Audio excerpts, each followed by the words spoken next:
Hello, I'm Tylah Tully, and today I'm joined by Ausgold Executive Chairman John Dorward. John, you've received assays from your Katanning gold project. Can you run us through the highlights? Sure. Thanks, Tyler. The results we've just received are from our Datatime prospect, which is about 4 kilometres north of our principal asset, the Katanning gold project.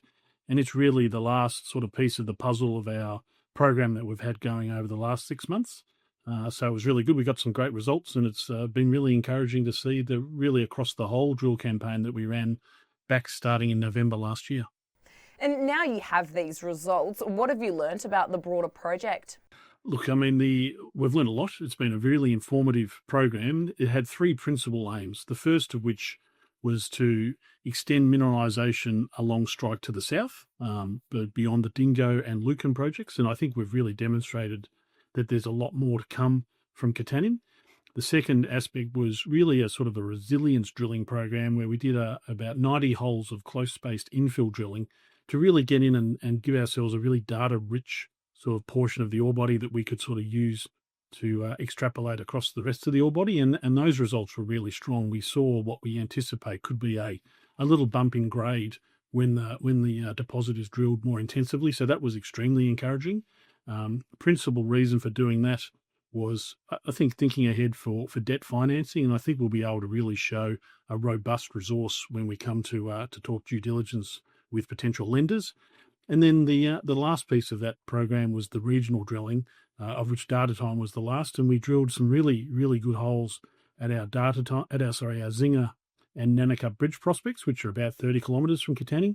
And then, as I mentioned, Datatime, we're really seeing the emergence of a potential high-grade underground just 4 kilometres from the principal centre of our operations. And you expect to have a feasibility study soon for the project. What are you hoping to see, and what's the plan once that's received? Yes, so our feasibility study will be delivered on time at the end of this quarter, Q2, or end of June 2025. And it's coming together really well. What we set out to do was really demonstrate a straight down the middle of the fairway project, and that's what we're going to see. We're going to see a large, robust, long life, open pit CIL project located in Western Australia, one of the principal mining jurisdictions of the world. So I think when your sort of viewers, if they care to open the press release in a couple of weeks, they'll see, I think, a really straightforward project that stands really, really nicely in terms of, the buildability, the bankability, how we can finance it, and ultimately, look really good on sort of a relative valuation perspective as well. So other than that, is there anything else that investors should keep an eye out for over the next coming months? So we'll be back drilling sort of in the second half of the year. So probably a similar time, sort of October, November, we expect to be out extending some of those gains that we had on our regional program, continuing probably with some more infill program to expand that to sort of again support the startup of operations.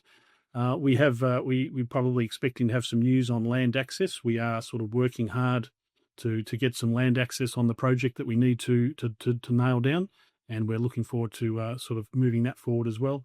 And then ultimately, I think beyond the feasibility study, people will start to see long lead items being ordered, starting to build the accommodation village, detailed engineering, etc. So it's going to be a busy sort of back half of this year leading into next year. John, it's been a pleasure. Thanks for your time today. Thanks, Tyler. Good on you. For more ASX news and analysis, subscribe below.